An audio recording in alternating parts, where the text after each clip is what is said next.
minutes out there. I said, to heck with this. I'll do this in the morning. And I don't have any inside information. The lady that did it, she got in there. I mean, she made it happen. And he doesn't shy away from opinion. And I do enjoy drinking cold beer at ballparks. So if that makes me a baseball fan, then I'm a diehard baseball fan. It's Hacker After Dark on 1010XL. And a very good Tuesday evening to you, Jacksonville. It is Hacker After Dark, 1010XL, 92.5 FM with Dylan Denmark. The Hacker Ryan Green with you. Glad you are with us. A Tuesday that finds us, well, one day closer to the Jaguars and the Rams over at Wembley Stadium in London, England. Of course, the Jaguars resting comfortably over there. It's now, 1 a.m. on Wednesday morning over in London. They will hit the practice field beginning tomorrow, where preparations will get underway. They will practice tomorrow, Thursday, and Friday. A walkthrough on Saturday, and then, of course, kickoff, 9:30 Sunday morning here on the East Coast. The 4-2 Rams and the 4-2 Jacksonville Jaguars. We will certainly spend a lot of time on that tonight. Jared Bailey of the Sporting News. Always enjoy. If you have not heard my conversations in the past with Jared Bailey, love talking ball with him. And he's brutally honest, man. He doesn't sugarcoat a whole lot. He tells you what he thinks. And we're going to talk about the Jaguars' 4-2 start. We're going to look around the rest of the AFC South as well. We'll also have the coach, Gerald Ingram, later on in the 9 o'clock hour. Of course, you hear the coach every Sunday on the fifth quarter. 18 years as a running back coach in the National Football League. A couple of Super Bowl rings on his finger. And we'll recap the loss to Seattle. And we'll certainly look ahead to the LA Rams. So a ton of Jaguar talk tonight. And we are going to have the college football encyclopedia. Mike Huguenin has done it for years, numerous different outlets and publications. The guy just simply knows and loves the game of college football.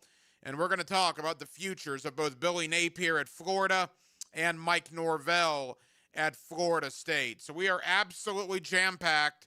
We are with you till 10 o'clock. As always, we are glad you are spending part of your Tuesday evening with us. Every night on Hacker After Dark, we do kick it off with a big deal of the night and Dylan Denmark.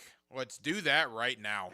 Time now for the big deal of the night. What's the big deal? What is the big deal? No big deal. It is a big deal. On Hacker After Dark.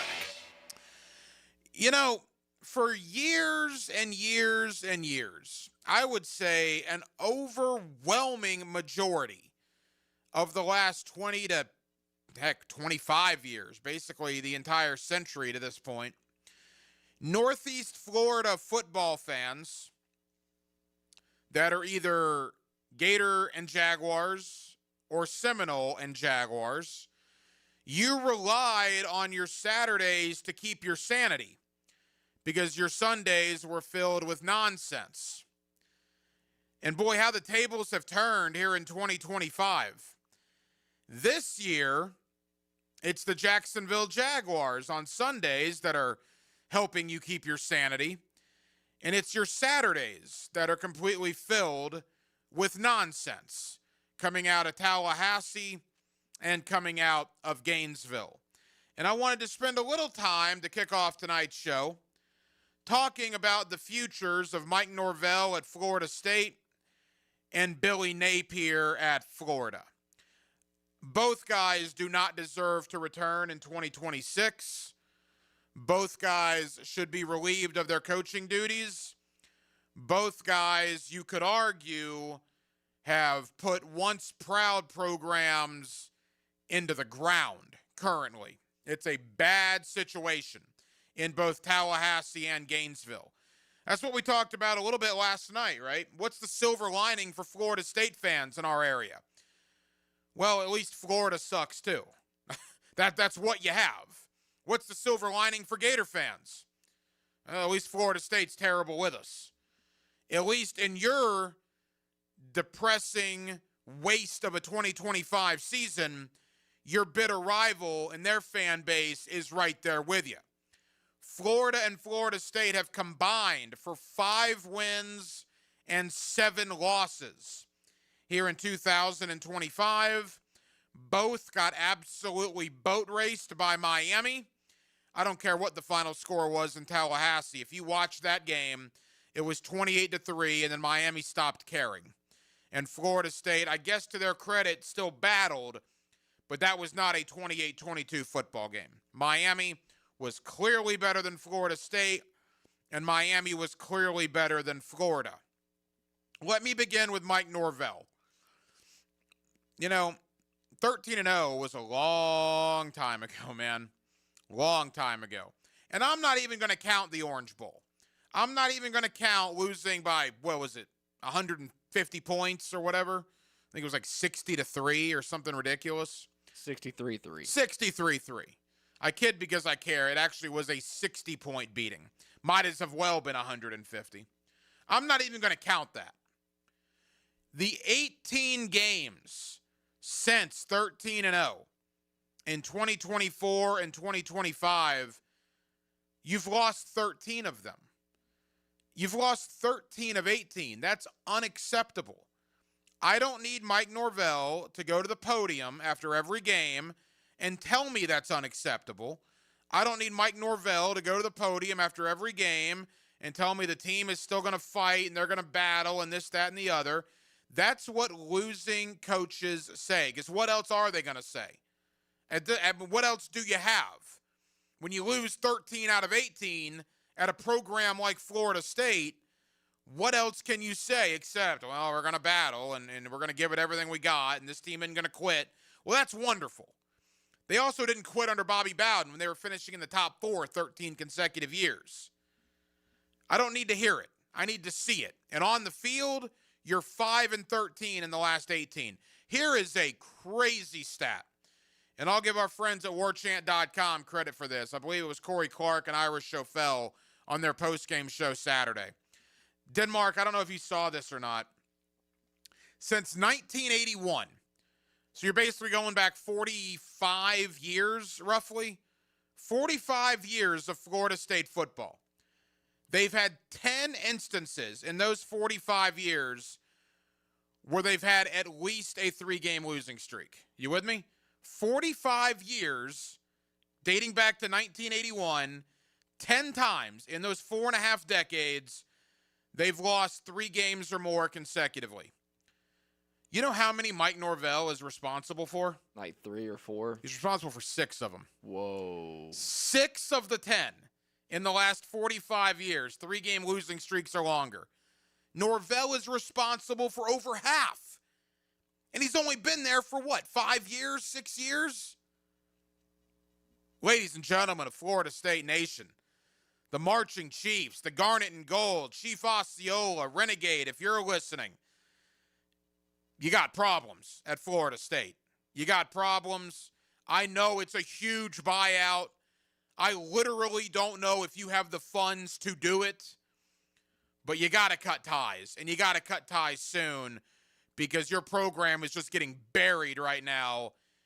You've lost 10 out of 11 ACC games. In the ACC, you've lost 10 out of 11. Let me get to Florida real quick. They're even worse. Billy Napier's even worse. 21-23. When you're the coach of the University of Florida and you've coached 44 games and you've lost 23 of them, do not hold press conferences and tell me how close you are to turning things around. Do not tell me a bounce here or a bounce there and we'd be right in the thick of it. No, you would not be. That's nonsense. That's living in La La Land. When you've lost 23 of 44 games as the head coach of the University of Florida, it's not a bounce here. It's not a bounce there. That is ridiculous nonsense, and that's what losing coaches say. Billy Napier has coached 27 SEC games. Florida has lost 16 of those 27. And maybe the most discouraging number of all, Billy Napier has coached against 36 Power 4 teams in his time at Florida. They've lost 22 of those 36.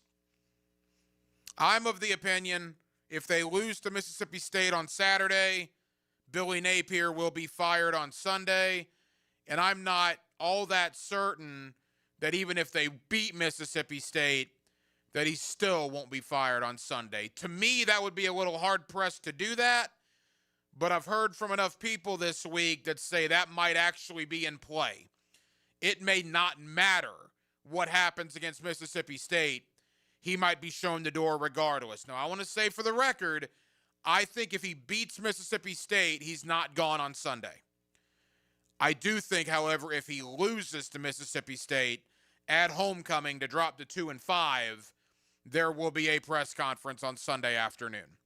Let me sum everything up for the big deal of the night. We got a lot of guests coming up. Jared Bailey of the Sporting News talking Jaguars with us in less than 10 minutes. Florida football, Florida State football, you used to carry this area. When the Jaguars would let all of us down, we relied on you to carry us through football season. And boy, how the roles have been reversed. Now we're relying on the Jaguars. The Jaguars have turned that corner. The Jaguars saw issues with what they were doing with Urban Meyer and with Doug Peterson. They went out and addressed it. Trent Baalke. And they go out and get Liam Cohen and get James Gladstone. And now you look at what's happening here in Jacksonville. Florida and Florida State need to take a lesson from their neighbors in the professional ranks. When you see something wrong, you do something about it. Florida State has no business ever losing 10 out of 11 ACC games and losing 13 out of 18 overall. That should never happen in Tallahassee. Florida has no business losing 16 out of 27 conference games and losing 22 of 36 games against Power 4 competition. That should never happen. I don't care if Mike Norvell tells me a million times how much the team's going to fight and they're not going to quit. I don't care. I don't care how much Billy Napier is going to tell me how we're close, a bounce here or a bounce there. I don't care. Norvell, you had your chance. Napier, you had your chance. Both of you have failed at Florida State and at Florida, and it is time for both of you, the Garnet and Gold and the Orange and Blue, to unite as one and do something about your failing programs and make a change at both head coaching positions. I hope they do. I expect Florida to. Will Florida State be able to afford to fire Mike Norvell? That remains to be seen. More on the college football ranks coming up. The College Football Encyclopedia, Mike Huguenin, joins us in less than 35 minutes. Coming up next, let's get into the Jacksonville Jaguars and the LA Rams. Let's talk about the Jaguars' 4-2 start. Let's also look around the AFC South. My buddy Jarrett Bailey of the Sporting News, one of my favorites to talk NFL with. He joins us next on a Tuesday night here in Northeast Florida. We're glad you're with us. It's Hacker After Dark. Number 91 joins number 55. Eric Armstead brings his big resume to Helmets and Heels Fridays at 3. Tuned up by orthopedic specialists of Jacksonville. Move better, live stronger. Jacksonville's trusted orthopedic experts. Blue here for the Blue Crab House, located right off of San Jose. It's on Jewington Creek Road. They've been around since 1996. Indoor-outdoor dining. Also, takeout is available at the Blue Crab House. Open 4:30 to 9, Tuesday through Saturday. Sunday, noon until 9. Remember, Tuesday, $2 margaritas. Wednesday, $1 oyster night. How about the blue crabs? How about my personal favorite, the Canadian snow crabs? Whatever it is that you fancy, you get it right there. The Blue Crab House. Hey folks, Mike Dempsey here. You've heard me talking about Pella Windows and Doors with great ratings and expert reviews. You know they're high quality and energy efficient products. So what's your next step? Schedule a free consultation at PellaJacks.com or just stop by the Pella showroom on Phillips Highway. Their professional design consultants will guide you through your entire project from start to finish. And that's the quality and service you can expect from Pella Windows and Doors. Jeff Lagerman for Napa Auto Care Centers. This football season, make sure your ride can get to that tailgate or travel to the away game safely and dependably. You can trust the ASE certified professionals at any one of the 29 independently owned Napa Auto Care Centers and the quality Napa parts they use. Napa Auto Care Centers can handle everything: oil changes, air conditioning, brakes, engines, transmissions. Napa Auto Care Centers offers a nationwide 24-month, 24,000-mile peace of mind warranty on most repairs. Find one near you at jacksnapaautocare.group.com. For your chance to win tickets to see Caitlin Clark, all-time women's college point scorer and WNBA star at the Florida Forum October 29th, text FORUM to the Lifetime Flooring text line at 641-1010. If you are an experienced electrician looking for your next big opportunity, look no further than the Millard Electric Company, a trusted name in the industry for over 96 years. At Millard Electric, we tackle the biggest projects in the city, offering you the chance to showcase your skills on a grand scale. We believe in rewarding hard work with the best pay, top-notch benefits, and an unbeatable culture where people actually care about each other. Take your career to new heights with Millard Electric Company. Apply today at millercareers.com. Millard Electric, an equal opportunity employer. This is Jeff Middlecoff with Cogent Bank. My associate Ryan Salem and I joined Cogent Bank because we wanted to revolutionize the mortgage business, just like Cogent Bank has revolutionized the banking business. So Ryan Salem and I are able to leverage the power and stability of Cogent Bank to go out and find our clients the best investors, the best products, and the best rates in the entire country for your particular mortgage loan. Of course, you don't have to be a customer at Cogent Bank to take advantage of our mortgage services to buy or refinance your home. We offer jumbo loans, VA, FHA, conventional, and investment loans. At Cogent Bank, we offer mortgages nationwide, so we can help you with a second home or help a family member who lives or is moving to another state. Call Ryan Salem or myself, Jeff Middlecoff, at Cogent Bank today, 904-442-9191, to see how we can help you with any of your mortgage loan needs, whatever or wherever they may be. Member FDIC, Equal Housing Lender, Cogent Bank, NMLS ID 402296. Ryan Salem, NMLS ID 1182429. Jeff Middlecoff, NMLS ID 249086. Julington Creek Pest Control has been serving our community since 1984. Our turf management program is an all-out blitz, granular fertilization, weed and insect control, keeping your lawn championship green all year. Quarterly pest control stops bugs before they ever cross your goal line.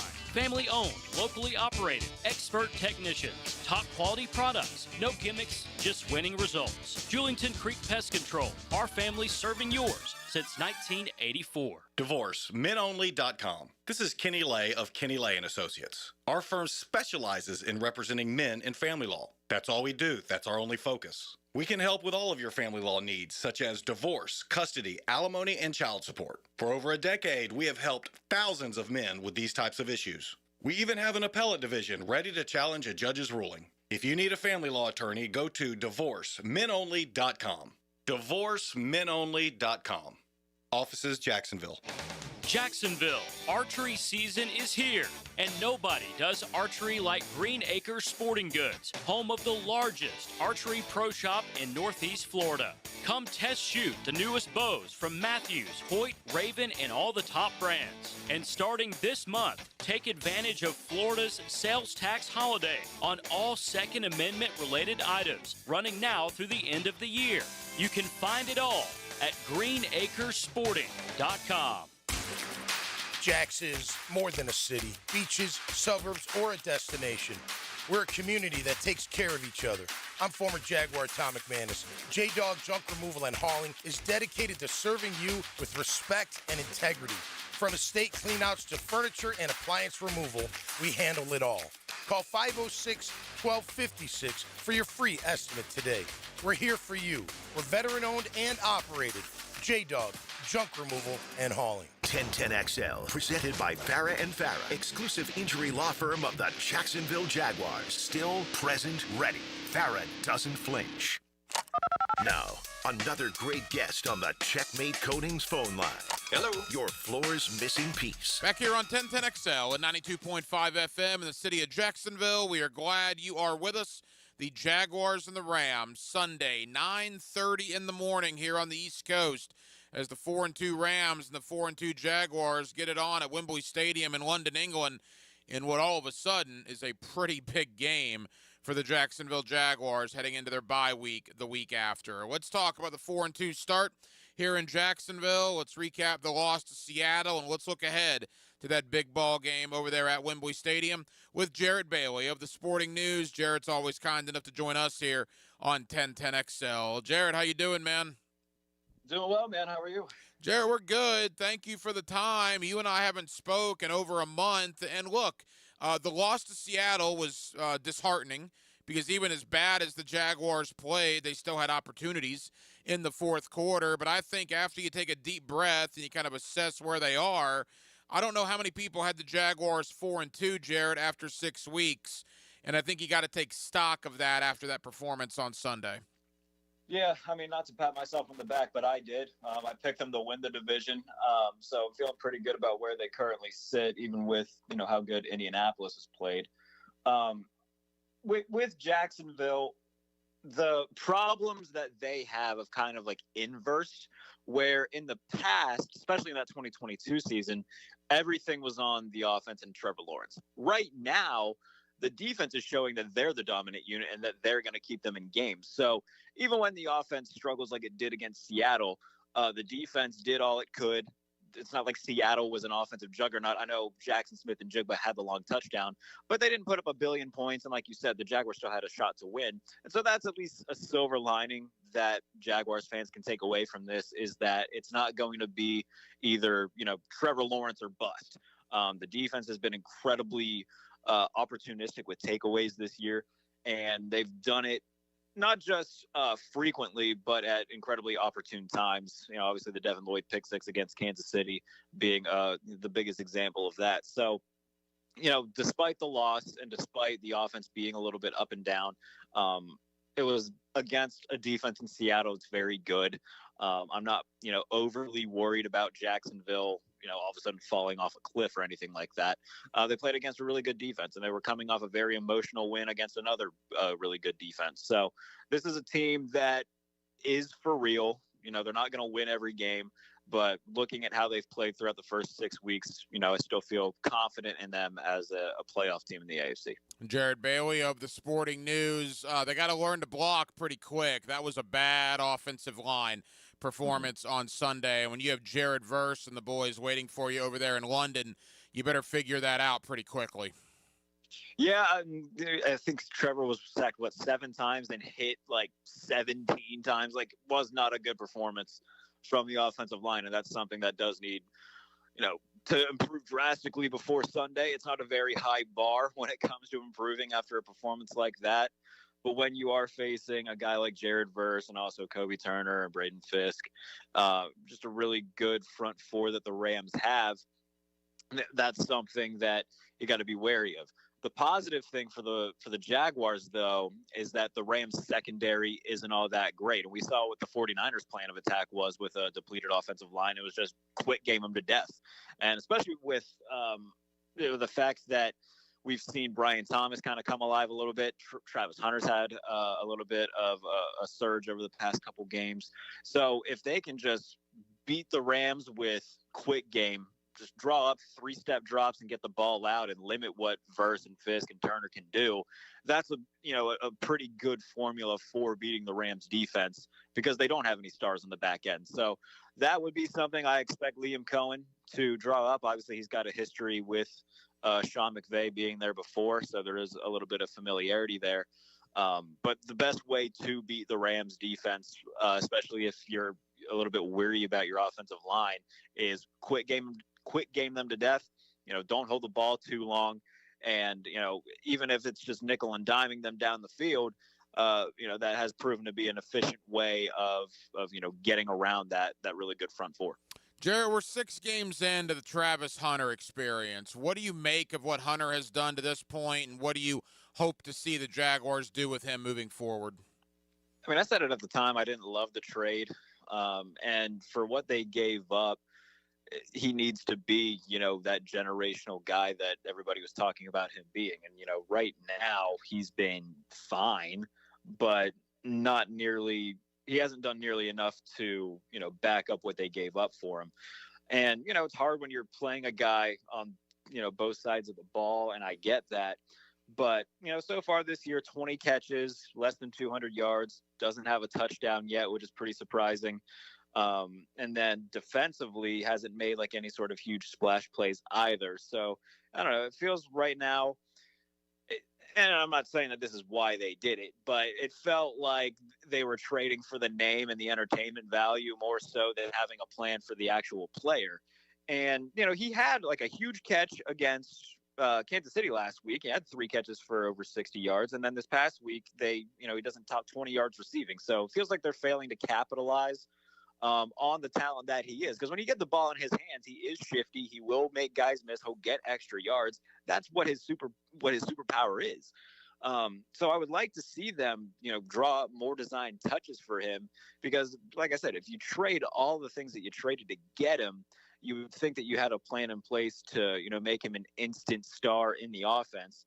And I would like to see that be more of the case rather than, we're going to play him, 39 snaps offensively and he'll get 3 catches, but we're also going to put him on the defensive side of the ball and hope that he can make a splash play. Like, I think that they really have to hone in on the offensive side of things with him right now, especially after, you bring in Greg Newsome. That's an upgrade over what Tyson Campbell was giving you. Like, focus on making Travis Hunter a game changer offensively is what I want to see them do. A couple more for Jared Bailey of the Sporting News. Jared, I want to look around the division as we wrap up, but you brought it up earlier.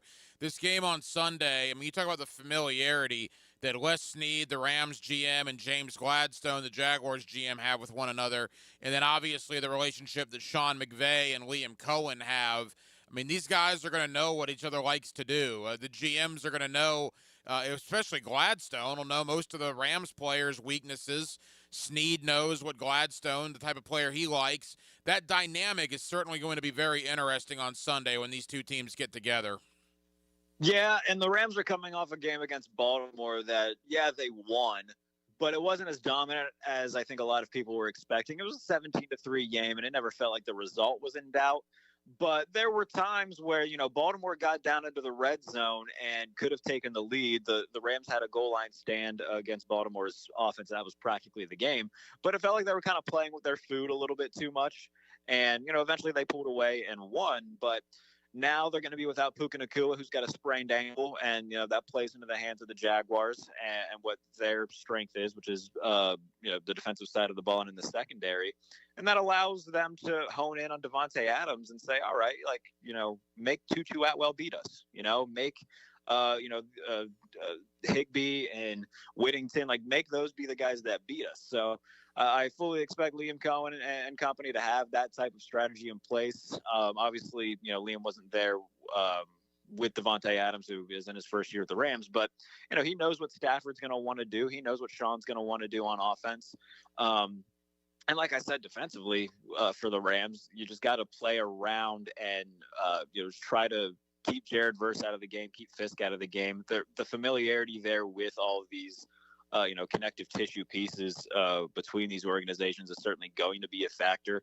And, because of the injuries that the Rams have, I think I'm leaning Jacksonville in this game because of that. So looking forward to seeing it. It should be a good one compared to all the other international games we've had so far this year that have been largely stinkers. So looking forward to hopefully a good game between two teams with playoff aspirations. Yeah, London gets a good one on Sunday. 4-2 Rams, 4-2 Jaguars. Final moments, Jared Bailey of the Sporting News. As we look at the AFC South, you mentioned Indianapolis earlier. Look, kudos to them for going 5-1. There's certainly no debate on that. I will say that I think Indianapolis has feasted on what is a relatively easy early schedule. You have wins over Miami, Tennessee, Las Vegas, and Arizona. The one good team they beat was Denver, and they beat them because there was a leverage call on a field goal as time expired. To me, we'll start finding out more about Indianapolis this week. You look at that schedule, Jarrett, at the Chargers. They still have to go to Pittsburgh. They have to go to Seattle. They have to go to Kansas City. They got to come here to Jacksonville, and they still have Houston twice. We're going to figure out about Indianapolis here pretty quick as that schedule gets considerably harder. Yeah, but I'll also say this. Yes, they're beating these bad teams, but it's not that they're just beating them. They're beating the hell out of them. They beat the Dolphins 33-8. They beat Tennessee 41-20. They beat the Raiders 40-6. they're not just winning games, they're stepping on the throats of these inferior teams to them. And, I didn't expect Indianapolis to be this kind of wagon coming out into the season.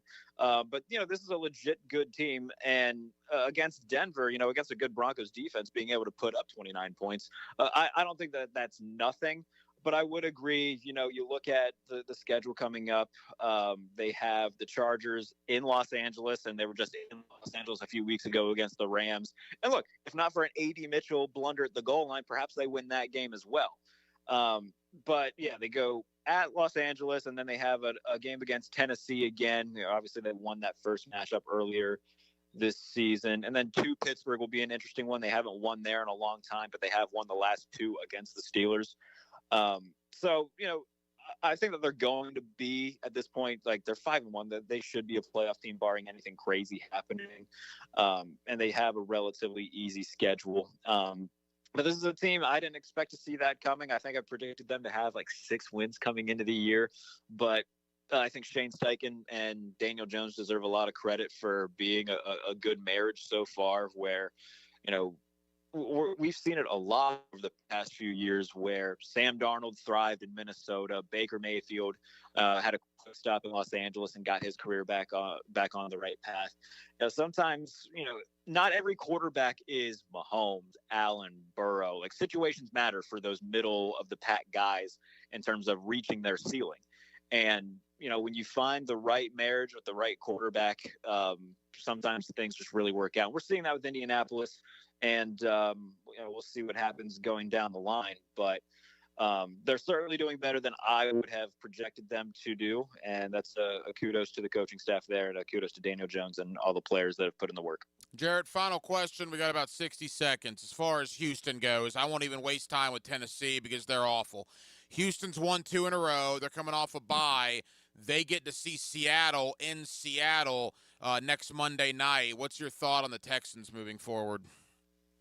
I don't have high hopes for Houston just because that offensive line is just really bad. And with C.J. Stroud, it's his first year in charge of kind of calling out the protections and whatnot. He hasn't done a good job of that. So while the offensive line hasn't been great, C.J. hasn't been great in terms of figuring out the protections ahead of time. And that's, something that you've got to be able to do in that situation. And not only do they go to Seattle, then they host San Francisco, then they host Denver, and then they host Jacksonville. And 2 weeks after that, they play the Bills. Like, their schedule's brutal. The offensive line's bad. And I just don't think they have the weaponry in place to really combat all of their issues. So I think it's got to come down to Indianapolis and Jacksonville in the AFC South. But yeah, this just feels like a year where the Texans had a bad offensive line last year. They somehow made it worse in the offseason, and they're feeling the repercussions of that. Jarrett, tell the good folks in Jacksonville about the sporting news and what you'll have coming out on the website as Week 8 approaches. Yeah, I'm going to do a piece on Drake May in terms of his production so far in New England. And then for anything else, or really everything, follow me on Twitter at JBaileyNFL for all the stuff. Jared Bailey of the Sporting News. Jared, I know you're busy. Thank you for the time. We'll talk again soon, man. All right, man. Thank you. There you go, Jared Bailey of the Sporting News. Always appreciate his time. And again, you hear that schedule for Houston and the Indianapolis schedule too. Look, I get it. Jacksonville, if they play like they did against Seattle, Jacksonville is going to start losing a lot of football games. They have to play better. The offensive line was abysmal on Sunday. They absolutely have to play better. But if Jacksonville starts playing like they're capable of, like we saw in the first month of the season, you look at Indianapolis, they're 5-1. They have wins over Arizona, Tennessee, Miami, and Las Vegas. You look at the Colts' schedule, right? They still have road games at the Chargers, at the Steelers, at the Seahawks, at the Chiefs, at the Jaguars, at the Texans. That's rough. And you look at Houston, they still have games. San Francisco, Seattle, Buffalo, Indianapolis twice. It's going to be really interesting. You look at all three, clearly the Jaguars, 11 games to go in the year, at least on paper, have the easiest road of Houston, Jacksonville, and Indy. Again, that's great in one sense, but it's not going to matter if the Jaguars come out and play like they did against Seattle. They got to get back to what they were doing against Houston, San Francisco, Kansas City, certainly. Was Seattle a blip on the radar, or are there serious problems? We'll obviously talk about that as the week goes on. Of course, the Jaguars and the Rams, Sunday, 9:30 in the morning. You'll hear it right here on 1010XL. And then we invite you to join us for the fifth quarter. Sunday afternoon, we should get underway right about 2:30 or so, right in the middle of all the 1 o'clock action. We'll be at Front Runners Tap House, 3605 Phillips Highway. Myself, the Pro Bowler Leon Searcy, coming out and join us for the fifth quarter. During all the 1 o'clock games, reacting to the Jaguar-Rams game as well. Front Runners Tap House, 3605 Phillips Highway. I spent the entire first segment talking about the futures of Mike Norvell in Tallahassee and Billy Napier in Gainesville. It's time, in my opinion, to make changes in both locations. What does the College Football Encyclopedia have to say? My buddy Mike Huguenin has covered the world of college football for years. He loves it. He lives it. He joins me next. Let's talk Billy Napier. Let's talk Mike Norvell. Let's do it with Mike Huguenin on a Tuesday night. It's Hacker After Dark. Mike Dempsey for Apex Roofing and Contracting of Jacksonville Beach. If your roof's got any damage, if it leaks, if it's just old and ugly, call my friends at Apex Roofing. But Mike, roofs are so expensive. It's true, quality roofing is not cheap, but Apex Roofing has up to 100% financing available, so you don't have to compromise quality for budget. Apex Roofing, no shortcuts, no stress, just quality work with financing available. Reach for the peak with Apex Roofing and Contracting in Jacksonville Beach. Apex Roofing, FL.com. Awaken 180 weight loss. Awaken 180 weight loss. Hacker here for the best weight loss program that I've ever been on. The numbers speak for themselves. I lost over 100 pounds thanks to the great folks of Awaken 180. In fact, I just got another food order sent directly to my house earlier today, as a matter of fact. Delicious shakes. They also have soups, sloppy joes, eggs, pancakes. They got all sorts of stuff for you to choose from. The variety at Awaken 180 Weight Loss is absolutely unbelievable. They taste great. You really don't even know you're losing weight. The food is absolutely fantastic. And in the month of October, if you've been thinking about calling Awaken 180 Weight Loss, do it this month. You'll get a free consultation with the great folks of Awaken 180 Weight Loss if you make the call in the month of October, a free consultation. 844-346-1800 or awaken180weightloss.com. Lucas Tree Service is a certified arborist and a local family-owned business with over 45 years of experience. They specialize in tree removal, trimming, and stump grinding for both residential and commercial properties. Get prepared for storm season and receive top-notch customer service from Lucas Tree Service, 904-241-3533. Online at lucastreeservice.com. Frank Frangie here for Coyle & Sons Fencing. Jacksonville is full of memorable sports moments. Remember the 2017 AFC Championship game when Miles Jack wasn't down? You know what else isn't down? Fences installed by Coyle. Their fences have been standing tall here in Jacksonville for nearly a century. Since 1927, Coyle has been the fencing leader in Northeast Florida. If you're in the market for a new fence, I recommend calling Coyle & Sons today at 904-356-4821, CoyleJacks.com. That's C-O-Y-L-E Jacks.com. Coyle Fencing, proud partner of the Jacksonville Jaguars. Brackish Vodka, the spirit of the sportsman and proud partner of the Jaguars, is now available at the Fresh Market Spirits and Wine. The Fresh Market Spirits and Wine is a new adult beverage store offering spirits, wine, beer, and accessories at A1A North in Ponte Vedra, a first-of-its-kind destination for thoughtfully curated spirits, wine, and beer as only the Fresh Market can. And now, you can get Brackish Vodka at the Fresh Market. Brackish Vodka, for whatever your sport is. Proud partner of the Jaguars. Hi folks, Jason Parker here with Performance Painting.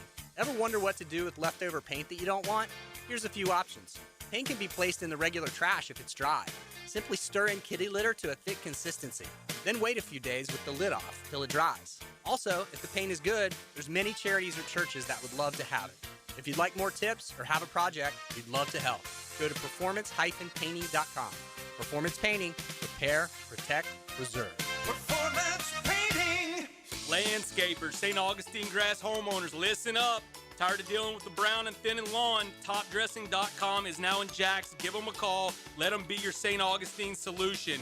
Quick, professional, white glove service for your lawn. Listen, they treated my lawn and I couldn't be happier. Green, lush, smooth grass, just like I wanted. They're the best in the business. There's no better time than now. If you're ready for a change, give them a call, 888-850-1850, and top dress your lawn like the pros with topdressing.com.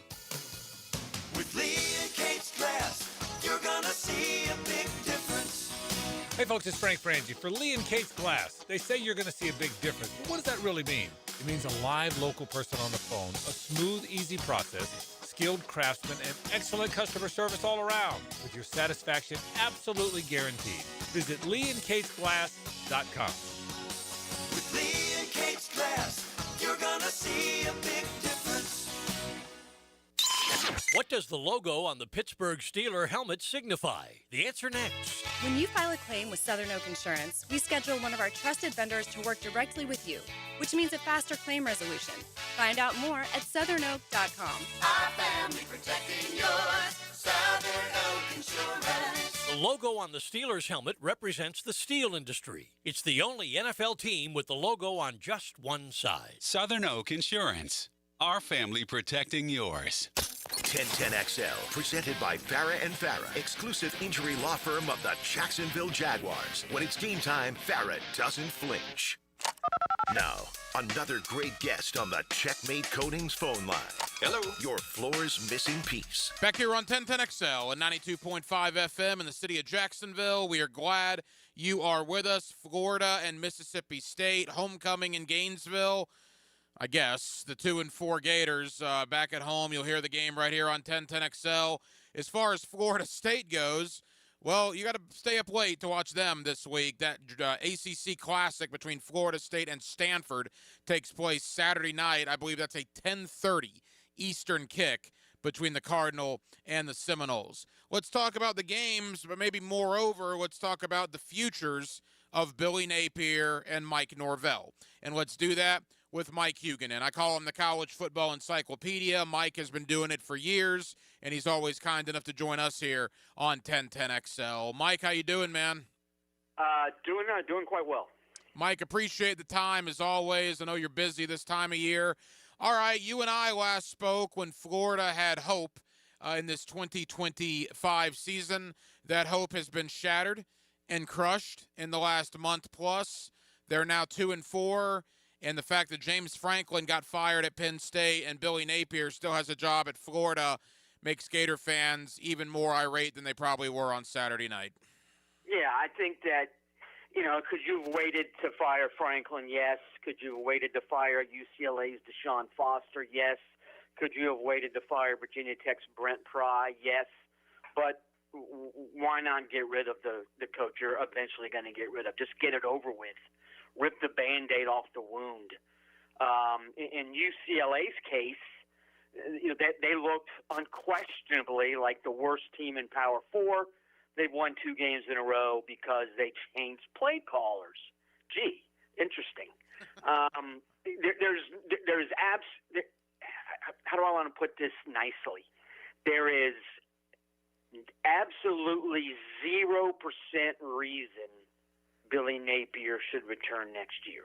This is year 4. Look at Indiana, the second year of Kirk Cincinnati. They're going to go to the playoff 2 years in a row at Indiana.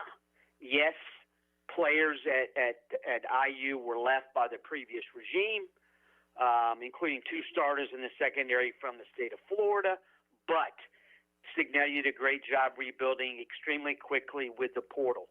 For whatever reason, Napier has,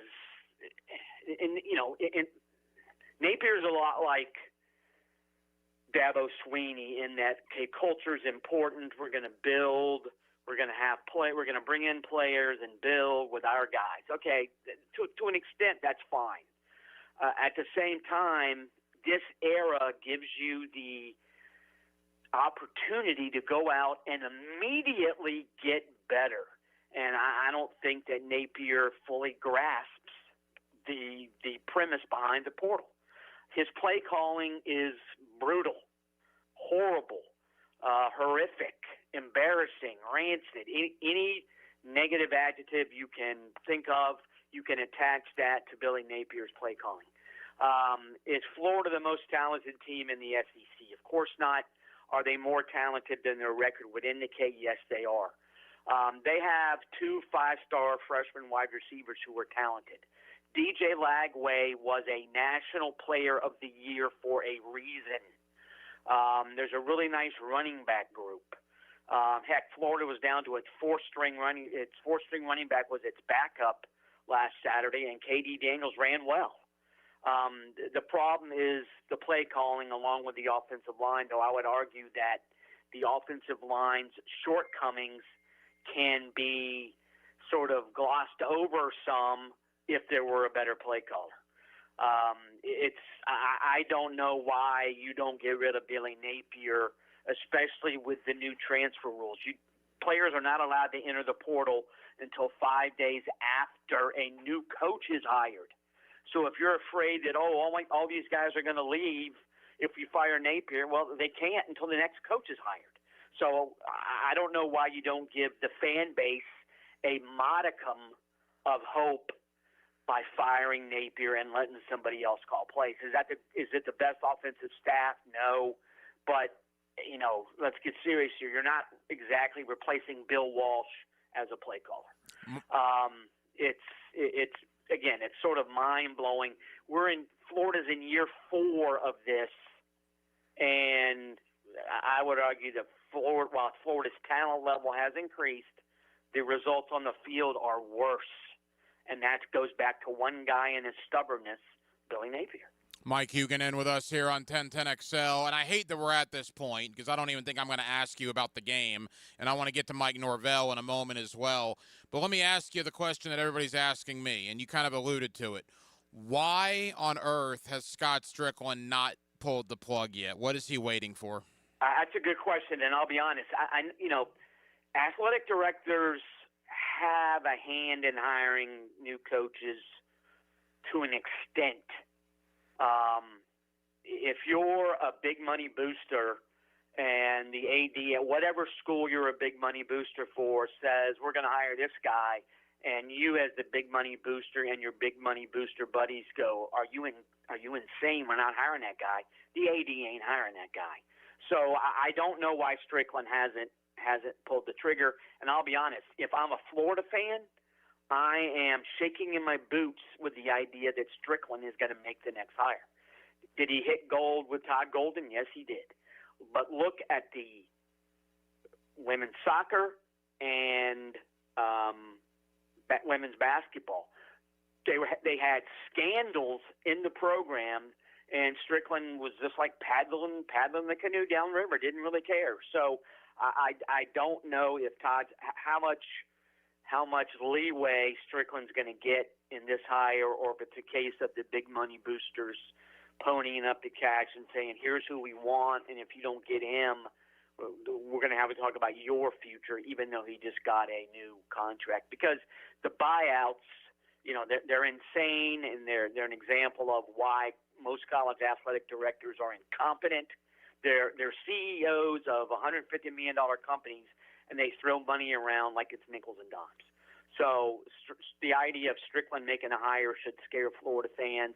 But I agree with you. I have zero insight as to why Napier hasn't already been fired. If nothing else, you clean the program of this guy is not working out.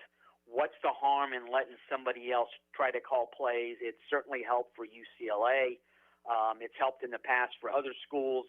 Arkansas fired Sam Pittman and promoted Bobby Petrino. They almost beat Tennessee on Saturday. I think there's a great chance that if Florida gets rid of Napier, the offense improves. It's rumor season, Mike, and again, people you talk to, things you hear, everybody wants Lane Kiffin in Gator Nation. I'm hearing that they might want to get over that pretty quick because I'm not sure that's the direction Strickland would go. Is that your understanding? I can understand Kiffin's he's like a magnet for attention. His offense scores a ton of points. He's flippant. He's a fun guy to have as your coach. I don't personally think Lane Kiffin is an elite coach. You still have to be a good recruiter. You cannot rely totally on the portal, and for the most part, Kiffin relies totally on the portal. Would he make Florida's offense better and fun to watch? Oh, there's unquestionably zero doubt about that. If you want to win national titles again, though, I'm not sure the guy you want to hire is Lane Kiffin. Eli Drinkowitz, that's the name that I'm hearing. What about you? That's another guy. He has a great situation at Missouri. He has had schedules each of the past 2 seasons that have been easily navigable in the SEC. I wonder how he will do in a more balanced SEC in terms of scheduling. But I will say this. If one reason Eli Drinkowitz and Mizzou are having success is his offensive coordinator. Would he bring his offensive coordinator with him? That's always a concern. Brent Key is a really good coach at Georgia Tech. If Brent Key didn't have Buster Faulkner calling his plays, I'm not sure you want Brent Key as your head coach. Curt Cignetti, I mentioned him before. Phenomenal coach, wins everywhere. You got to like his brashness, his swagger. He's coaching in Indiana, and he has swagger, and Indiana football. But he also has coordinators who have been with him at every stop, and I think there's a concern if you hire Cignetti, Mike Shanahan, his offensive coordinator, would not come with him and might instead stay at Indiana as his replacement. So there's a lot of stuff to unravel about every coach. I think Drinkwitz's offensive coordinator deserves a lot of credit for what's going on, Kirby Moore, and I'm not sure Kirby Moore will go with Drinkwitz wherever he goes next. Final moments with Mike Huguenin. And Mike, I want to end with Florida State. Final Florida thought. We got 30 seconds. I think real quick, I think they're going to beat Mississippi State. If they lose to Mississippi State, he's gone Sunday, correct? I think that's let him go out on a win. That's fine. They're not beating Georgia, even though Georgia's not very good. As for Norvell, I think it's proven he's not the guy. Does FSU have the money to get rid of him? He's another guy who his high school recruiting is abysmal. And he was ahead of the portal curve, but now I would argue he's behind it. You have to have some semblance of development on your roster. He has had none in 6 seasons. Again, the idea that you lose to Pitt and Virginia. Florida State is more talented than those teams. And they lost to them both. They lost to a Pitt quarterback, a freshman quarterback making his second career start, and he made the FSU defense look inept. I think if you're Florida and Florida State, the idea that your coaches are the wrong guys and you're having to watch Miami potentially be a top 3 or 4 seed in the college football playoff with a coach who is universally laughed at for his in-game strategy, but his recruiting strategy is good. They've developed a ton of young players as well. It makes what's going on at Florida and Florida State even more disappointing and embarrassing if you're a fan of those 2 schools. We'll have you on next month, certainly before Florida State, but probably before Florida, Tennessee. Is Billy Napier the coach the next time we have you on? No. And then with Mike Norvell, he will probably be there. If he gets shown the door, it'll be after the season? If they lose to Stanford, all bets are off. Stanford's horrible. That's a difficult. FSU's favored by 17.5. That's a difficult game because it's a 10:30 Eastern time start. So the body clock aspect, you're flying across country. The atmosphere is going to be horrible because nobody shows up. That was a trap game anyway, and now it's a bigger trap game because is FSU going to be up to play? And I think that's a legitimate question. Crazy times in both Gainesville and Tallahassee, no doubt about it. Mike Huguenin, the College Football Encyclopedia. Mike, I know you're busy. Thank you for the time. We'll talk again soon, pal. Always enjoy it, man. Thanks. Bulls Bulldogs football is 1010XL. The 6-1 Bulldogs rev up their high-powered offense for Thursday night lights against Riverside at 7 o'clock on 1010 a.m. Baloo here for Smoonez Vision. Why Smoonez Vision? Well, I've been with Dr. Neil Smoonez now since I got back to Jacksonville in 2006. 37 years of experience he has. Smoonez Vision is a family organization that focuses on personal high-quality medical and surgical eye care. Dr. Catherine Smoonez is fellowship-trained in cornea and cataract surgery and all refractive surgery. Combined, that's 30 years plus in laser eye surgery. Visit SmoonezVision.com today. Here you can see. Call 904-500-COOL. Ideal Conditions. Do you trust the diagnostic you just got for your AC? Call Ideal Conditions now to get a free second opinion with a limited time offer of $50 off repairs of $300 or more. Just mention this station. For a limited time, we're doing $79 one-time AC tune-ups as well. Call 904-500-COOL. Honk if you see us. Call for service. Ideal Conditions. IdealConditionsJax.com. This is Niall Lawrence Stample, national champion and owner of NLS Cleaning.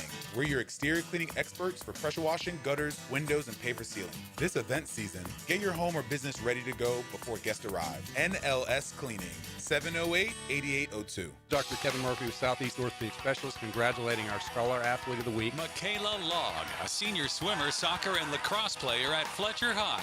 Michaela is a member of the National Honor Society, an officer in Interact, and will attend the University of North Florida. Want a fresh and flavorful tailgate this season? Chicken Salad Chick has scratch-made Southern-style chicken salad perfect for lunch, parties, and your tailgate. Order 3 ways at one of 4 area locations. Call 1-833-MY-CHICK or online at chickcatering.com. AA Automotive helps keep your vehicle in dependable and safe condition. Call Sam, Harry, or Joe, and they'll check your brakes, tires, fluids, electric, and motor, so your ride runs smooth on the road. That's AA Automotive on Richard Street. Hey, it's Travis from Cannons of Jacks. When you need a trailer hitch, gooseneck, or RV towing options, call us at Cannons. We've been doing it for 55 years, and customer service is our #1 priority. Visit cannonsofjacks.com. Celebrating 30 years in Jax Beach. Beach's Jewelry and Pawn is your go-to for cash on the spot. They buy gold. Huge sale on firearms all month. Save during Florida's Second Amendment sales tax holiday with no sales tax on firearms. Beach's Jewelry and Pawn in Jax Beach. Early detection saves lives. This month, join Ackerman Cancer Center to go light blue and take action with prostate screening and their expert guidance. Book your screening consult and experience the Ackerman Advantage at AckermanCancerCenter.com. Home of the Jaguars. WJXL AM Jacksonville Beach. WJXL FM Jacksonville Beach. Instant Keys. You don't have to go to the dealer. Instant Keys comes to you. For lost or broken keys or nearly any make and model of vehicle, call 722-1111 for Instant Keys Locksmith Service. Hey, Hicken here. Cooler weather right around the corner. So are you ready to float happy in the pool? Listen up. This month, Surfside Pools offering 10% on new pool heaters or heater replacements and installation. That's right. Now is the time to upgrade your pool heating system and extend that swimming season for months of extra enjoyment. Only from Surfside Pools, the trusted name for expert pool service. Family owned and operated. Call 246-2666 or visit surfsidepools.net. License number CPC 044080. At the First Coast YMCA, you'll find much more than just a gym. We offer many ways to help you become more active, reach your weight loss goals, and find your inner strength. Membership at the Y includes state-of-the-art facilities, a huge variety of fitness classes, and programs for all ages. It's easy to join the Y since it's affordable for all incomes. The Y is a great place to make connections and experience something new. Visit the YMCA near you or online at fcymca.org. Hey folks, this is Denny Thompson, and when it comes to protecting my home, I turn to Tyson, the leaders in state-of-the-art home security right here in Jacksonville. Their AI cameras and smart doorbells are top-notch, keeping an eye on what matters most. Whether you're moving in or upgrading, Tyson offers flexible packages, rent or own, with specials on the first 3 years. Ramp up now for the holidays, the perfect gift for you or someone you love. Call Tyson today at 590-7979 for details. 1010XL, presented by Farah and Farah, exclusive injury law firm of the Jacksonville Jaguars. Focused, fueled, fearless, Farah.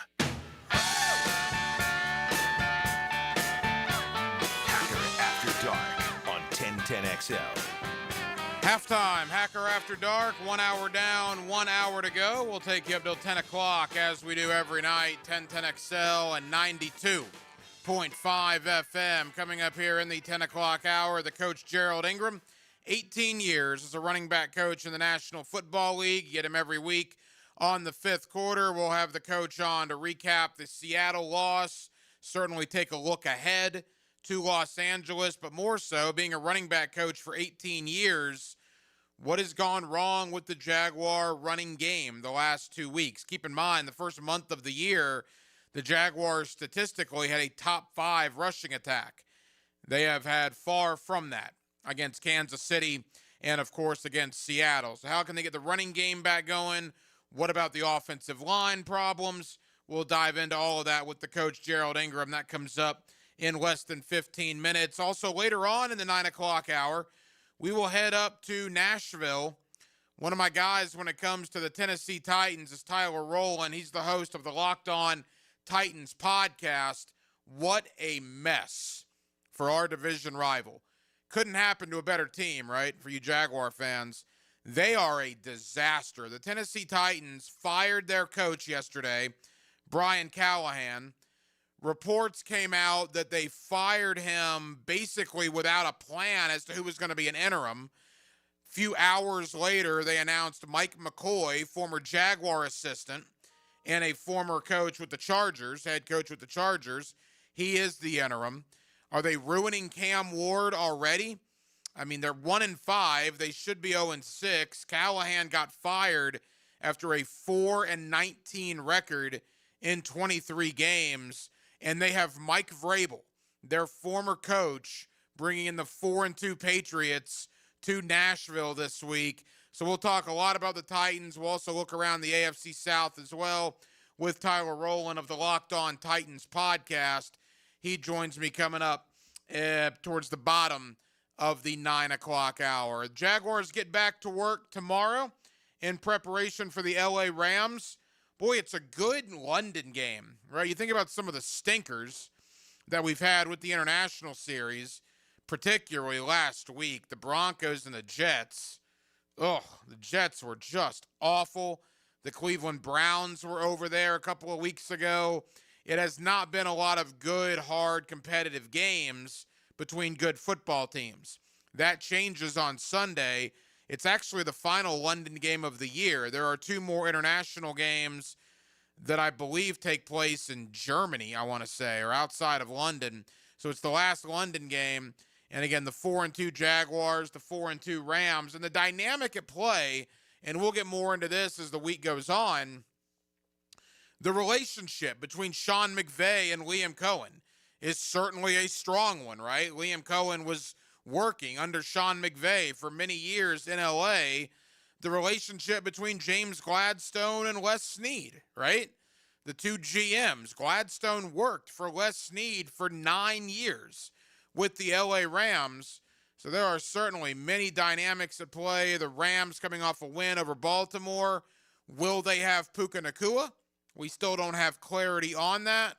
The Jaguars, of course, coming off that loss to Seattle. We already know they will be without Devin Lloyd. We'll see about Robert Hainsey's availability. And the bottom line is, whether Hainsey's in there or not, whether it's Monheim, and certainly the rest of the offensive line, particularly Walker Little, just flat out need to play better. Last week was embarrassing. The offensive line was bad last week. There's no point in sugarcoating it. There's no point in saying, well, this, that, or the other. No, I mean, you watched the game. And I'm sure some of you have gone back and seen the video clips on the All-22. It was a horrific performance by the Jaguar offensive line, and it was, I don't even know what to say about Walker Little. It was not good. It was not a good day for Walker Little. So the Jaguars need to get better, need to get back to what they were doing a couple of weeks ago, and we'll see if they can against the LA Rams. You know, the NFL week is going to begin on Thursday night with the Steelers and the Bengals, and very un-Mike Tomlin-like. Did you guys see this yesterday with a Thursday game? Of course, the Steelers and the Bengals coaches met the media on Monday, getting ready for Thursday's kickoff. Mike Tomlin yesterday, in talking to Pittsburgh media, called out, essentially, Andrew Berry, the general manager of the Cleveland Browns. And you say, well, they're not even playing Cleveland. Why would he call Andrew Berry out? Well, Andrew Berry traded Joe Flacco to the Cincinnati Bengals.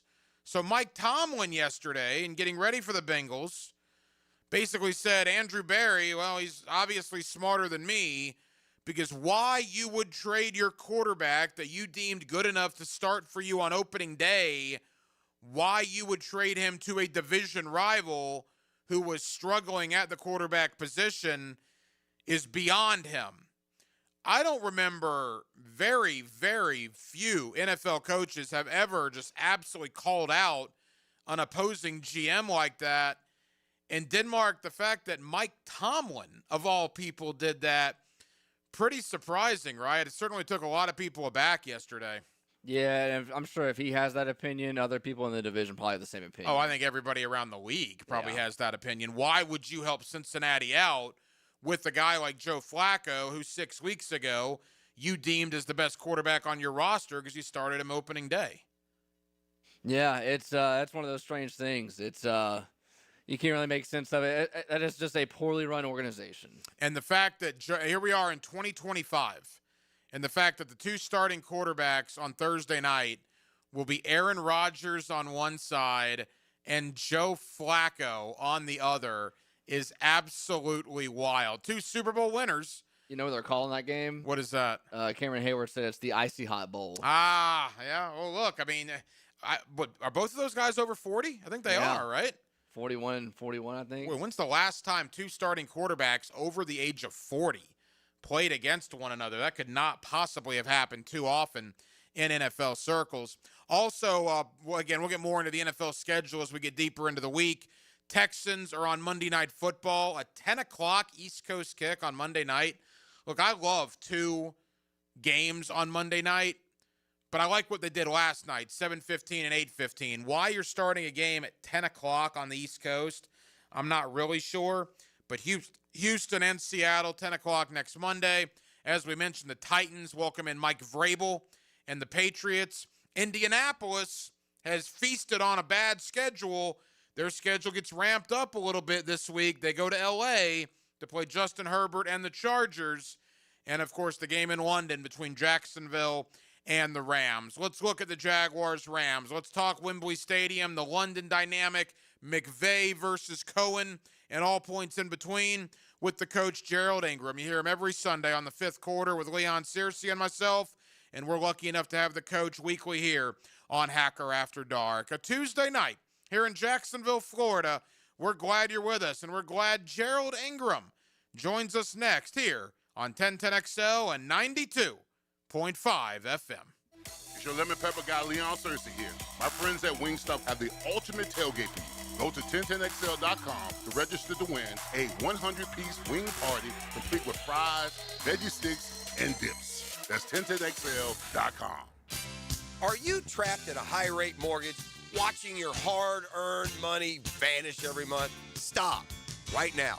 At Loan Pronto, they are delivering the lowest mortgage rates in 3 years. Hey, Prosser here. Loan Pronto's rate reduction home loan program is a streamlined, low-cost way to slash your house payments by hundreds of dollars a month. Lock in at a fixed rate as low as 4.99% APR and close in as little as 2 weeks. No appraisal needed in most cases. And here's the kicker. You can skip your next two house payments entirely. Don't wait. Rates this low won't last. Call Loan Pronto now for your free, no-obligation quote. Loan Pronto is amazing. So start now by calling 904-999-1508. That's 904-999-1508. Or visit loanpronto.com to lock in your new low rate and skip those next two payments. 999-1508 or loanpronto.com. Equal housing lender, NMLS 1661781. Subject to lender approval, NMLS, consumeraccess.org. Jacksonville is my hometown, and nobody knows roofing like me. I'm Ronnie, the owner of Brandon Roofing. We handle everything from repairs to full roof replacements, start to finish. We give honest quotes, use quality materials, and clean up like we were never there. We all look at Google reviews, so go ahead and check out ours. We're proud of all our 5-star ratings. I would say we treat you like family, but some people don't like theirs. Go to BrandonRoofing.com today to schedule your free roof quote. License number CCC 1328006. Julington Creek Pest Control has been serving our community since 1984. Our turf management program is an all-out blitz, granular fertilization, weed and insect control, keeping your lawn championship green all year. Quarterly pest control stops bugs before they ever cross your goal line. Family owned, locally operated, expert technicians, top quality products, no gimmicks, just winning results. Julington Creek Pest Control, our family serving yours since 1984. Tired of plumbers trying to sell you instead of help you? At Superior Plumbing and Pipeline, we do things differently. We hire real plumbers, not salesmen, and we never pay commission. That means no upselling, no pressure, and no unnecessary repairs. Just honest, expert work at a fair price. So the next time you need a plumber you can trust, make the superior choice and call Superior Plumbing and Pipelining, where quality comes first and honesty is standard.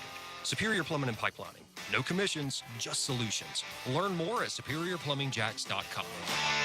Hacker here.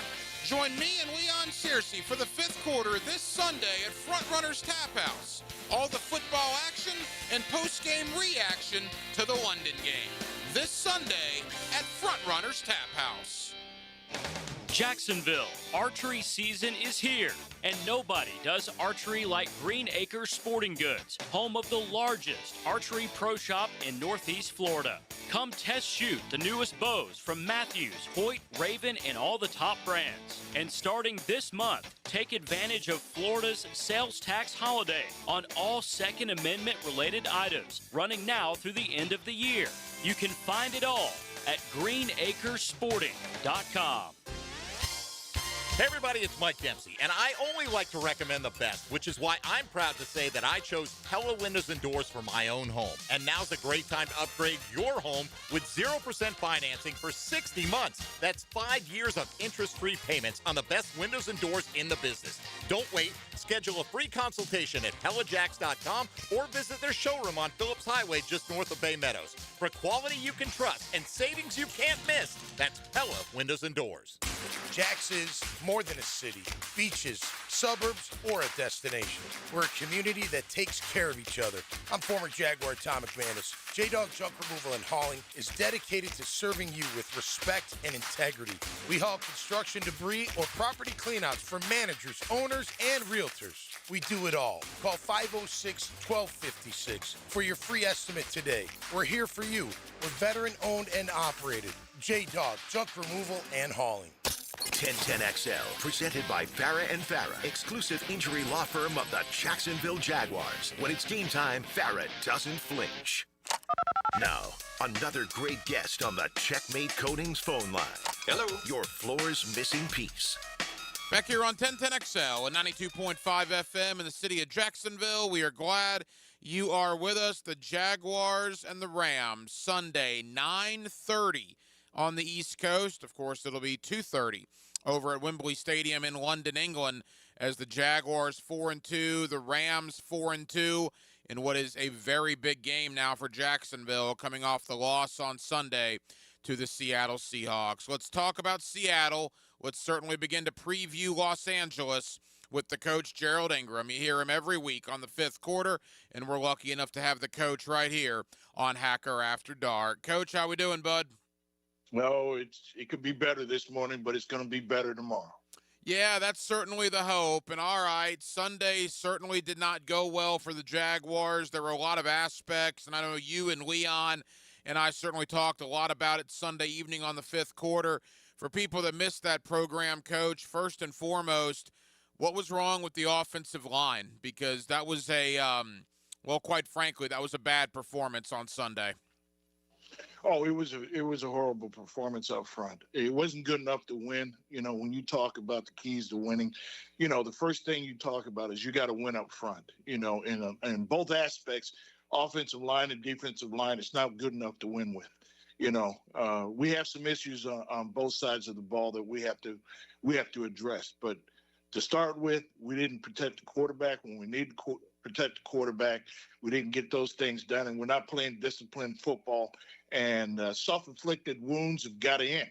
You can't keep saying it every week, and it has to end.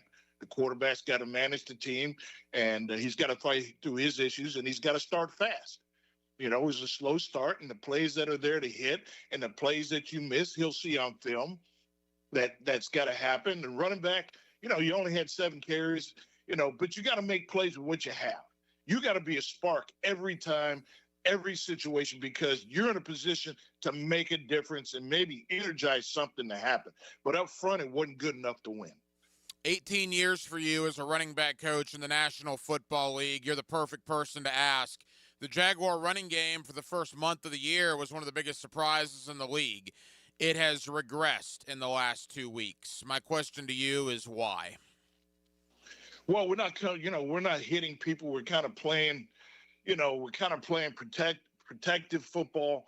Guys, certain players aren't, winning the one-on-one battles, sustaining the blocks that they had in the past in a consistent nature. It's been too inconsistent. And that's about how they're playing in the pass game, the run game, and affects the rhythm of the game. So it's got to get back to what we said, what we're going to do. We're going to hit people in the mouth. We're going to play good, run game football and get the play action pass back into the game. And we're going to have to do some RPOs. We're going to have to do something different to be more explosive with our receivers that complement our run game. And that's going to have to happen. The coach, Gerald Ingram, with us here on Hacker After Dark. The running game has struggled. We talk about the offensive line, and you brought it up earlier, the penalties. The penalties are a problem now. I mean, you're talking 8, 9 penalties a week, it seems like. That is unacceptable. And more so, Coach, the illegal formations, right? Lining up off sides. I mean, these are simple things that the Jaguars are doing that's costing themselves in games. And you could see the frustration from Liam Cohen on Sunday in his post-game press conference. I mean, at some point, you got to throw up your hands and say, what do I do? Because they've been working on this stuff all this time. Well, it's an area of concern because you say, as a coach, you're always going to put that on you. You're not getting it straight to them. You're not coaching enough discipline. You're not making it effective. So you got to change what you're doing to make it effective, because obviously it's not hitting home. It's over and over and over again. So you got to change what you do, how you address it, put people on the spot. I don't care how you embarrass them. Hey, it's not personal. It's football. Okay. If you can't take it, get off the field. But you can't hurt the team and try and say, we're trying to win here and change the atmosphere here, because it's part of the game. The orchestration and the operations of football, you shouldn't have to fight that issue. Another big-time issue on the defensive side of the ball, Coach, is the pass rush. Understanding that Trayvon Walker is basically out there with one hand because he's got a big club on his wrist due to wrist surgery. I give him an A for effort for at least giving it a go, but they are not affecting the opposing quarterback. Joshua Hines-Allen's getting double-teamed. Guys like Emmanuel Ogbah, Dewan Smoot just simply are not getting to the quarterback. The only time they got to Darnold on Sunday was in a couple of blitz packages. I don't know what needs to happen there, but something does, because that's becoming a real issue. Well, the main issue is, you look at the aspects of defense and what you have to get done. Defensive front, you have to stop the run game. All right, you stop the run game. So that hasn't diminished in any way. The pass game, where it affects the secondary play, because now they have to cover longer. Now the play caller has to adjust his schemes to his inability to get to the quarterback with a 4-man rush and sometimes 5. But you got to do something different. They're trying to stunt. They're trying to do different things. You can't, the guy's out there trying to play with one club, but he's trying to be a leader, and the other guy, he's bull rushing to be more effective on closing the pocket, because the inconsistency of the defensive interior player to close the pocket. Okay. So you're going to have to blitz. It is what it is. When you made that adjustment in the second half, Sam Darnold couldn't do what he normally does. That's just the way it is. You may have to tell your secondary, we're going to have to put you in some tough situations because of that. Now, they're going to have to bring a pass rusher in. Now, who they bring in, whatever, can he be a difference maker? He's going to have to. But you got to address the issue.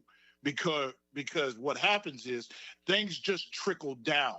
And you're going to play a team next week is like playing the team you played this past week. So something's got to happen, to get more pressure on the quarterback. Couple of more. And you got to get the turnovers that you didn't have. It was a tie. Yeah, look, there's no doubt about that. Couple of more for the coach, Gerald Ingram. All right, I want to preview the Rams with you. Before we go there, Coach, the special teams. Cam Little, are you concerned about the Jaguar kicking game right now with a couple of misses from Cam Little on Sunday? No, I mean, I think the kid can bounce back. I think it's what you do in coaching right now. And if you can't get beyond the coaching, you just put him on the spot in front of the team, and you use the kicker. And this is what Tom used to do, and I thought it was very effective. When we were going through those kind of slumps with our kicker, you interjected that player in practice. So, you brought the offense and defense in that situation. When you move the chains in practice, you put him in that situation. He's kicking. So if we're in plus territory, it might be a 50, it might be a 60-yard kick, it might be 30, but every end of that drive was a kick. So it's not just special teams, period, that he's kicking. He's interjected into practice, see if he gets it done. The team is behind him. We haven't given up on him, and then dress the issue with another player. All right, Coach. Again, Gerald Ingram with us here on Hacker After Dark. As we take a deep breath, right, you kind of can decompress from Sunday. They're 4-2. You could be a lot worse than 4-2. I think that's certainly something to keep in mind. Having said that, to me, this Rams game at Wembley Stadium on Sunday in London is a real crossroads game for the Jaguars. If they go over there and if they beat the Rams to get to 5-2 going into the bye, then to me you almost forget entirely about the Seattle loss. But if you go over there and you lose and you fall to 4-3, there are a ton of questions about the direction of this team heading into the bye, knowing you have back-to-back road games after the bye at Las Vegas and at Houston. Needless to say, Coach, this is a gigantic game on Sunday. Oh, it's a huge game. But the most important thing, as we take a breath, and me especially, is the intensity of the game. No matter how the game turns out, we want to see the same electricity that we saw in the previous games. This is the first game that we hadn't seen the offensive line dominate and be as effective because they were the consistent factor. So no matter what happens this game, we want to see the fight in the dog. Are they willing to fight? Are they willing to look at the mirror this week and say, you know what, no matter what we do, we're going to play smart, we're going to play disciplined, and we're going to play with this great hunger that we have and what we've seen. We didn't see that yesterday. No, they did not. You didn't see that at a lot of positions. The offensive line in particular, I think the wide receivers struggled to get open. There were some defensive breakdowns as well, particularly the 61-yard pass to Jackson Smith and Jigba for the touchdown. And when you talk about the Rams game, I'm curious from a coaching perspective. Obviously, and we talked about this on the fifth quarter, it's going to come down to what the players do on the field. There's no doubt. But there is a certain dynamic at play with the relationship that Sean McVay and Liam Cohen have, right? Those guys know each other unbelievably well. The GMs, Les Snead and James Gladstone, know each other unbelievably well. How, when two coaching staffs and two staffs like the Rams and the Jaguars, when there's so much familiarity with what the other guy likes to do, how will that play a factor on Sunday? Well, person per person, you're going to look at it, and they're going to look at each other and say, where are the weaknesses, okay, of both teams, no matter if it's injury or just even if they're in a healthy state, where are their strengths, where are their weaknesses. And then the strategic part comes in. And I think, to be honest, I think it's an even battle. It's just going to be consistency. It's going to be tough to run the ball, but you can run the ball. It's just like last week. You just still got to be patient, and you got to come off the ball, and you just got to play. You got to hit somebody in the mouth. And whoever wants this game this week more than the other team will win. The coach, Gerald Ingram. Now, you're heading up to your alma mater, right? You're heading up to Ann Arbor this weekend? Yeah, I'm looking forward to it. It's a 1980 Rose Bowl team. We won Bo's first Rose Bowl, and it's great to have a reunion and see everyone there. Well, that's awesome, Coach. We'll have a great time up at the University of Michigan up there in Ann Arbor. We'll miss you on the 5th quarter, but we'll reconvene in a couple of weeks, and Leon and I will hold the fort down till you return. The coach, Gerald Ingram. Safe travels, Coach. We'll talk soon, bud. Have a great week. Learn everything you need to know about the Jaguars on Duval Rundown. I'm Hayes Carlyon. Join me each Monday, Wednesday, and Friday morning at 9:04. You can find Duval Rundown on all the social channels of 1010XL. Driven by Jacksonville Chrysler Jeep Dodge Ram Westside. Guys, are you struggling with obesity and being overweight? Living with high blood pressure, high cholesterol, sleep apnea, or heart disease? Encore Research is enrolling men 18 and older in a new paid clinical study. You'll receive study-related care at no cost and may get compensation for time and travel. No insurance required. Take an active step for your health and help advance medical science. See if you qualify at EncoreDocs.com or call 904-732-6669. Greenlaw Group is for the insured. If you think you have roof damage, call 904-302-7055 today, and they will schedule you a free roof inspection. Trust their law firm to help you fight your insurance when you need it. These storms can cause damage you may not even see yet. Call Greenlaw Group 302-7055. There's no cost to retain their law firm and no cost to have your roof inspected. They only get paid if you win. Greenlaw Group, for the insured. I used to dread going to the dentist. Every visit felt like a sales pitch with constant upselling, surprise fees on my bill, and I could never get in when I needed to. But Harbor Dental Care? Totally different. They saw me the next day, gave me honest pricing up front, and even set me up with a payment plan I could actually afford. No pressure, no surprise charges, just kind people who get it. If you want to experience dentistry the way it should be, book your appointment today at harbordental.care. That's HARBOUR dental.care.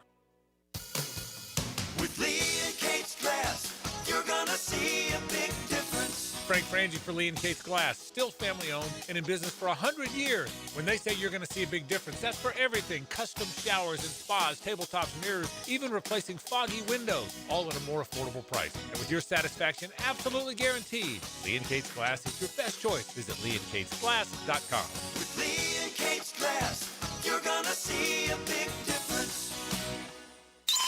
How many different denominations of paper money are currently being used? When you file a claim with Southern Oak Insurance, we schedule one of our trusted vendors to work directly with you, which means a faster claim resolution. Find out more at southernoak.com. Our family protecting yours, Southern Oak Insurance. There are 7 denominations of U.S. currency: the 1, 2, 5, 10, 20, 50, and $100 bills. Southern Oak Insurance. Our family protecting yours. This date in sports history is brought to you by Southeast Orthopedic Specialists. On October 14th, 1991, Mike Gardner becomes the first NHL player to score his 500th goal, 500th assist, and point number 1,000, all in the same season. Blue here for the Blue Crab House, located right off of San Jose. It's on Jewington Creek Road. They've been around since 1996. Indoor-outdoor dining. Also, takeout is available at the Blue Crab House. Open 4:30 to 9, Tuesday through Saturday. Sunday, noon until 9. Remember, Tuesday, $2 margaritas. Wednesday, $1 oyster night. How about the blue crabs? How about my personal favorite, the Canadian snow crabs? Whatever it is that you fancy, you get it right there. The Blue Crab House. Hi, I'm Sean Monahan from Monahan Jewelers in Atlantic Beach. Since 1977, we've been Jacksonville's local family jeweler with a beautiful selection of fine jewelry and certified diamonds. But we're also Jacksonville's leading buyer of gold, silver, and diamonds from the public. Gold has recently hit an all-time high at over $3,600 per ounce. Pay bills, buy something fun. Now is the time to sell your gold for cash and get top dollar, or trade it in for a new piece and get even more value at Monahan Jewelers in Atlantic Beach. Hey Jacksonville, it's Dr. Kevin Kaplan, team physician for the Jaguars and proud member of Jacksonville's newest orthopedic dream team. At Orthopedic Specialists of Jacksonville, we brought together 10 board-certified, fellowship-trained surgeons, each one a specialist in their field, all working together to deliver smarter, faster care with better results. From sports injuries to joint replacements, we've got the right player for every position. Visit osjax.com and meet your team. That's osjax.com. This is Hayes Carlyon, here from a driver who made the smart move to buying a vehicle from Atlantic Infiniti. Hayes, this is my second Infiniti, so I knew exactly what I wanted, and Atlantic Infiniti made it so easy for me. The GM Dwayne had my new ride ready to go, and I was in and out of the dealership in about 30 minutes. The Atlantic Infiniti promise just sealed the deal for me. It's $2,500 in added value, including roadside assistance. I am so happy with my new car. Atlantic Infiniti, Atlantic, near St. John's Bluff. Mike Dempsey for Apex Roofing and Contracting of Jacksonville Beach. If your roof's got any damage, if it leaks, if it's just old and ugly, call my friends at Apex Roofing. But Mike, roofs are so expensive. It's true, quality roofing is not cheap, but Apex Roofing has up to 100% financing available, so you don't have to compromise quality for budget. Apex Roofing, no shortcuts, no stress, just quality work with financing available. Reach for the peak with Apex Roofing and Contracting in Jacksonville Beach. ApexRoofingFL.com. Hi, folks. Jason Parker here with Performance Painting. Ever wonder what to do with leftover paint that you don't want? Here's a few options. Paint can be placed in the regular trash if it's dry. Simply stir in kitty litter to a thick consistency. Then wait a few days with the lid off till it dries. Also, if the paint is good, there's many charities or churches that would love to have it. If you'd like more tips or have a project, we'd love to help. Go to performance-painting.com. Performance Painting. Repair, protect, preserve. Performance Painting. 1010XL, presented by Farah and Farah, exclusive injury law firm of the Jacksonville Jaguars. Focused, fueled, fearless, Farah. Now, the cool down with Donovan Air Electric and Plumbing, keeping Jack's cool since 1987. Back here on 1010XL and 92.5 FM in the city of Jacksonville. We are glad you are with us. The Jaguars and the Rams, Sunday morning, Wembley Stadium, London, England. You'll hear it right here on 1010XL. It's been a busy week already in the AFC South as we've already had a coach firing up in Nashville with our division rival, the Tennessee Titans. Brian Callahan out after just, 23 games on the job. What has gone wrong in Nashville? What are they going to do next after Brian Callahan? And what is the overall thought on the AFC South moving forward? My guy up with the Titans is Tyler Rowland. He is the host of the Locked On Titans podcast, and he's always kind enough to join us here on 1010XL. Tyler, how you doing, man?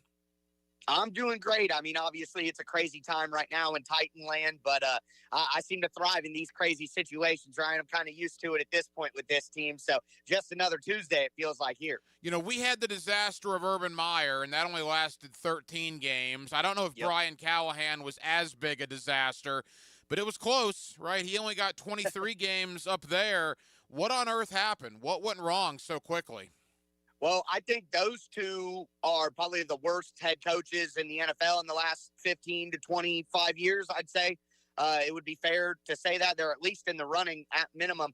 I think, number one, what really was the end is Cam Ward started to look bad the last couple of weeks. He doesn't have any answers to pressure.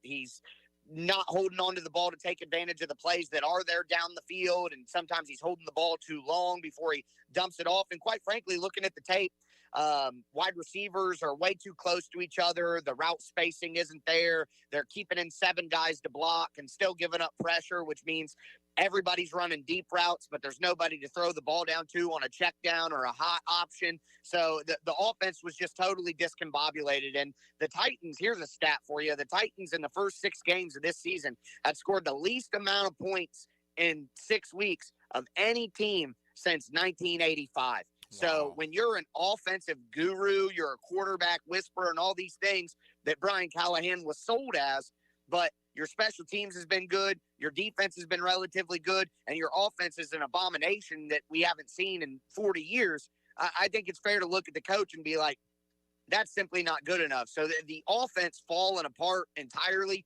is what really ultimately did him in. But early in the season, he had some incredible in-game decision-making gaffes, some decision-making, time management things where it's just like, if you can't get the offense running right and you're an offensive guy and you can't manage a football team like a CEO-style coach, what are you even doing here? You know, what exactly would you say you do here, Brian?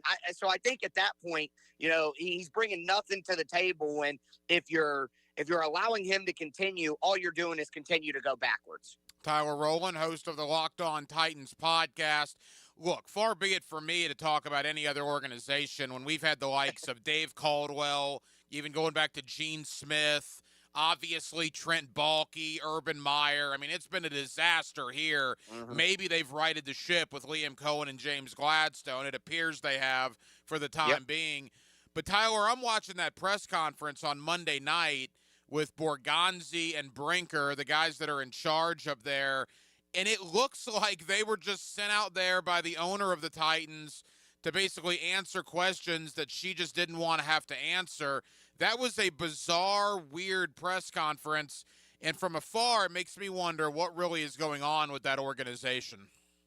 Well, I think it's fair to say right now that it looks like an owner-led decision because they didn't have an interim in place for a few hours. All of the coaching staff was in the building on Monday, according to reports. So it does feel like those two gentlemen, the president of football operations, Chad Brinker, and the general manager, Mike Borgonzi, it's fair to wonder whether they personally wanted to make that decision right now.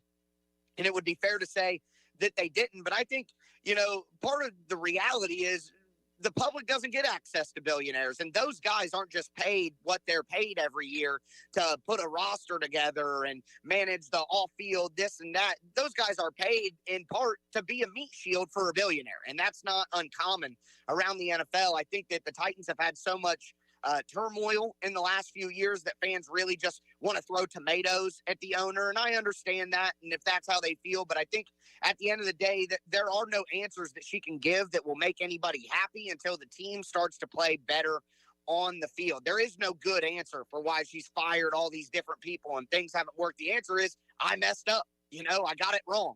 And that's not going to make anybody happier, in my opinion. So I understand that, it didn't look good and it looked like they were just sent out there to be sacrificial lambs. But quite honestly, that is 100% what they are paid to do. And not very many owners around the NFL are out there doing press conferences and taking questions all the time outside of Jerry Jones. And he's constantly, roasted for being so public facing and being out there giving bad answers all the time. So I do find it's kind of a damned if you do, damned if you don't situation for the owner right now. And the reality is until wins happen, morale will not improve. So I get that point of view, and I don't think that people are wrong for feeling that way, but I guess I don't feel like the owner needs to come out here and say something. She gave her answers through her liaison, Chad Brinker, and there are no good answers anyway for how bad the team's been. They just need to put a better product on the field, and that's the only thing that will make anyone feel any better.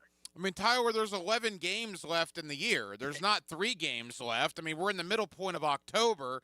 Callahan's out. Former Jaguar assistant Mike McCoy, of course, he's the former Charger head coach. He is now going to be the interim man in Nashville.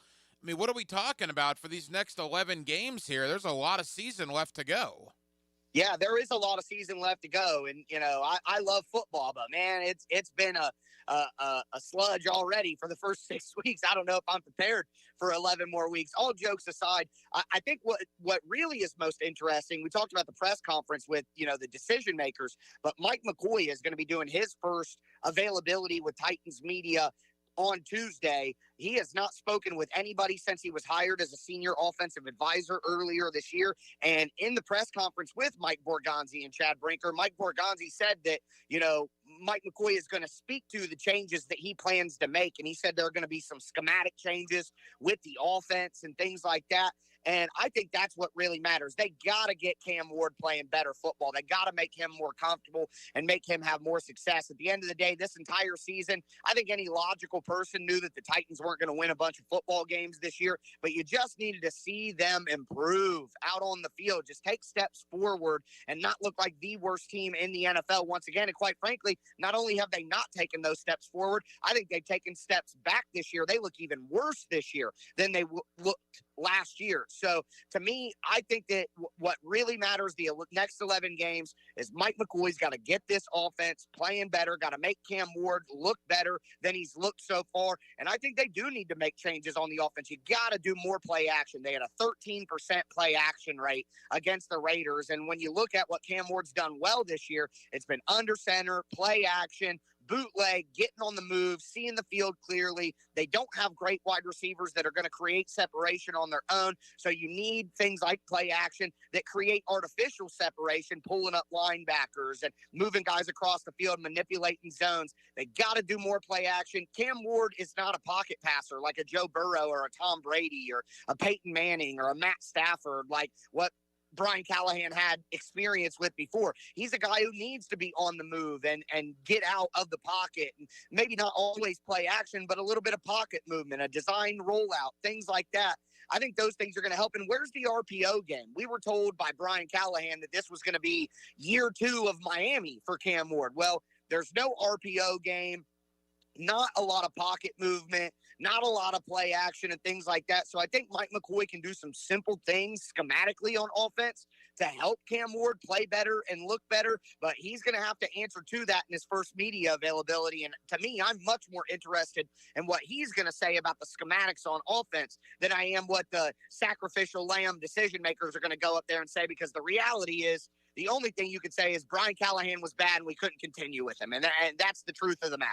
Final moments, Tyler Rowland, host of the Locked On Titans podcast. Again, Tennessee firing Brian Callahan earlier this week, 4-19 in 23 games. Former Jaguar assistant Mike McCoy, now the interim in Nashville.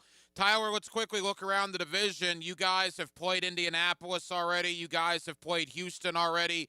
Obviously, you don't play Jacksonville for a little bit here. I'm just curious, your overall thoughts on Indianapolis at 5-1 leading this division right now.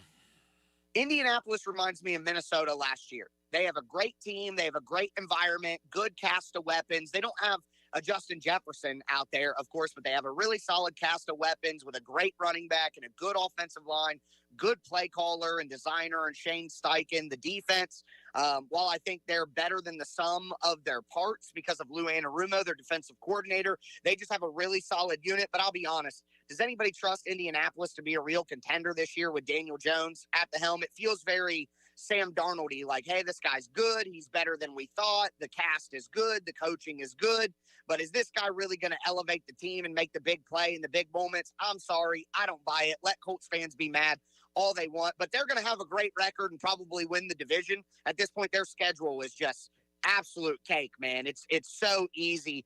So I think the Colts are going to win the division at this point, but I don't trust them to be a true contender. Jacksonville, I would have more faith in Jacksonville to win a playoff game than I would Indy, because I think Jacksonville has more top tier talent on the roster. And I, before the season, picked Jacksonville to win the division because I thought, hey, this roster has a ton of high-level talent all over the place, and if they just had better coaching, they would be in a better situation almost overnight, and I feel like that is what's happened. Houston, I still don't trust their offensive line. I still don't trust their offensive play calling. They have a great defense. They have great defensive talent, but that's the problem with having a defensive head coach is, are you going to get the offensive coordinator right? Are you going to be able to get things right on offense? And I don't know that DeMeco Ryans is going to be able to do that. He'll probably have to fall on his sword eventually because it's just really hard to find a good offensive play caller. And if you find one, they're going to get hired as a head coach, and then you got to replace them, and that's a different task in and of itself. That's what got Mike Vrabel ultimately fired from the Titans, right or wrong, whatever you want to say. That was what did it, is he couldn't get the offense right.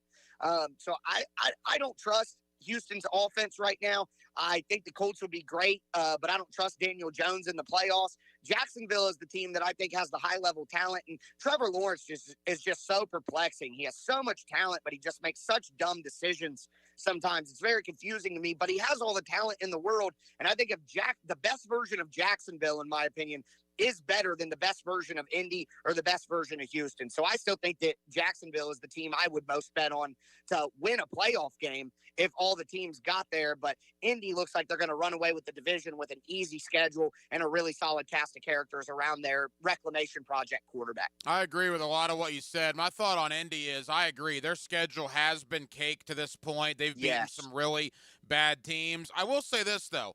We're going to start finding out about them. They go to the Chargers this week. Yep. They still have road games against Seattle, Kansas City, Jacksonville, Houston, Pittsburgh. So we're going to find out. Their schedule is getting a little tougher as we get deeper. Tyler, we got 30 seconds. It's a disaster up in Nashville, no question. And now you get Mike Vrabel coming in on Sunday, who's got the Patriots at 4-2. How will he be welcomed into Nashville? I think people will cheer. I think people will cheer, and I think that cheering will lead to like a 30-point beatdown. There's no way Mike Vrabel's going to do anything but squash the Titans this weekend. He's a vindictive, petty guy. I appreciated that about him, quite frankly, but there's no way he's letting his team lose this game. Tyler Rowland does a terrific job. Check out the Locked On Titans podcast. He's our guy when it comes to the Tennessee Titans. Tyler, I know it's a busy time for you. Trust me, being in Jacksonville, we can certainly relate to a dysfunctional team. Best of luck to the Titans. We'll talk soon, pal. Absolutely. Luck is what they need. And thank you to Tyler Rowland, host of the Locked On Titans podcast, for joining us here tonight. Tyler's one of my favorites when it comes to talking Tennessee Titans with, man. If you haven't checked out his podcast yet, it is interesting to keep up with the rival, which is something I like to do. And Tyler, boy, he lets it all fly when he is upset about something, and I certainly think he does a terrific job.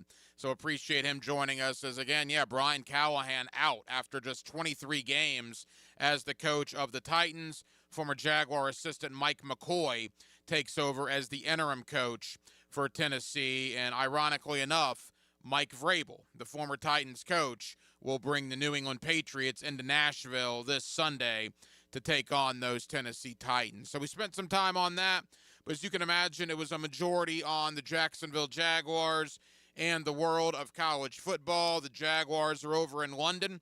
They flew over last night / this morning, and they will certainly begin preparations tomorrow for what is a huge game against the LA Rams. And as far as college football, boy, both Billy Napier and it appears Mike Norvell on the hot seat. Now, Florida State fans, I don't know if you have the money to buy out Mike Norvell. Florida fans, I believe you do have the money to get rid of Billy Napier, but both guys squarely on the hot seat as we enter the middle portion of October. So we certainly spent some time on that tonight as well. Well, that will just about do it, man. Crazy busy Tuesday night here on Hacker After Dark. We certainly appreciate you guys hanging out with us here on 1010XL and on 92.5 FM.